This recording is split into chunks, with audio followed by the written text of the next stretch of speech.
Assalamualaikum warahmatullahi wabarakatuh. Perkenalkan, nama saya Muhammad Rafiq dari program studi komputerisasi akuntansi Universitas Saturinsan Cendekia.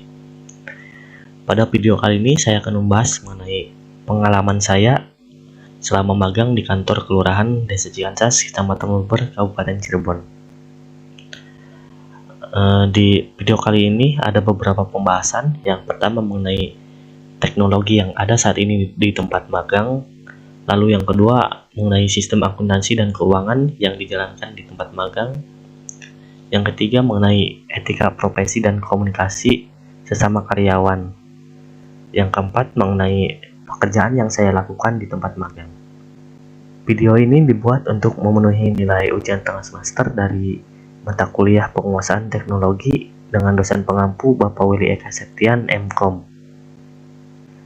Namun sebelumnya, terima kasih kepada UCIC yang telah memfasilitasi kami mahasiswa D3 komputerisasi akuntansi sehingga dapat diterima magang di kantor kelurahan Desa Ciancas, Kecamatan Luber, Kabupaten Cirebon.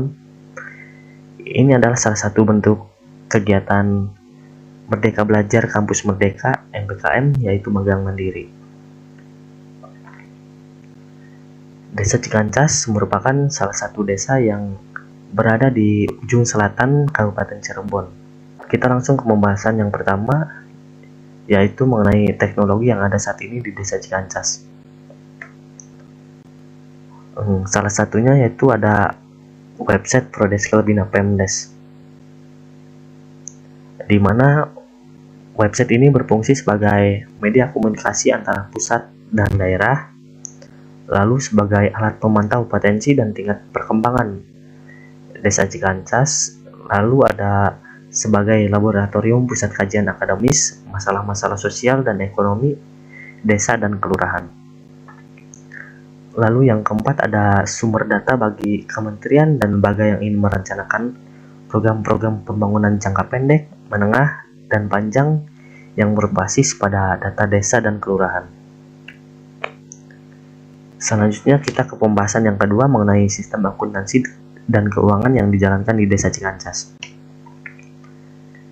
Sistem akuntansi dan keuangan di kantor Desa Ciancas mengacu pada standar akuntansi pemerintahan atau SAP, di mana basis akuntansi yang digunakan yaitu basis kas, di mana transaksi ekonomi entitas desa diakui dan dicatat pada saat kas diterima atau dibayarkan. Meski berbasis kas, entitas desa tetap diminta menyajikan informasi terkait ases non-kas dan kewajiban pada akhir tahun anggaran. Pembukuan desa dilakukan dengan sistem single entry. Sarana pencatatan utama adalah buku kas umum yang berfungsi untuk merekam semua transaksi penerimaan dan pengeluaran berdasarkan jenis kegiatan. Dibuat buku kas pembantu kegiatan. Selain itu, juga ada buku kas pembantu pajak dan buku bank desa. Laporan keuangan yang digunakan sebagai pertanggungjawaban kepala desa kepada bupati atau wali kota, yaitu laporan pertanggungjawaban realisasi pelaksanaan APBD desa.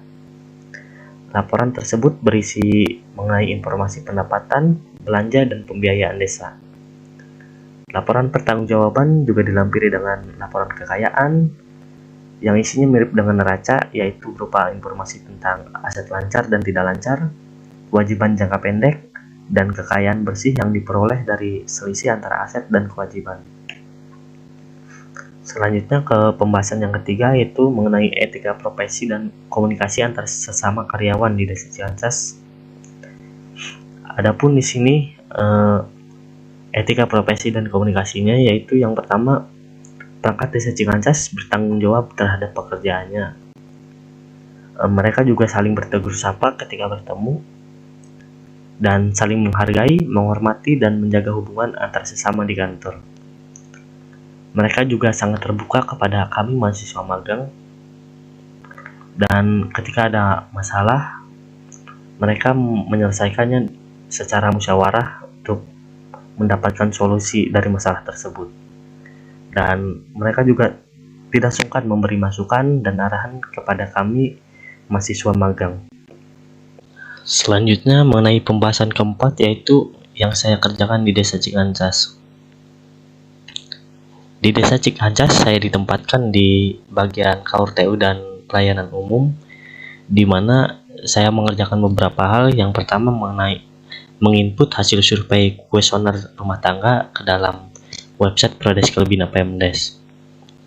Yang kedua membantu melayani warga Cikancas dalam hal pembuatan surat-surat. Mungkin itu saja yang dapat saya sampaikan. Kurang lebihnya mohon maaf. Wassalamualaikum warahmatullahi wabarakatuh.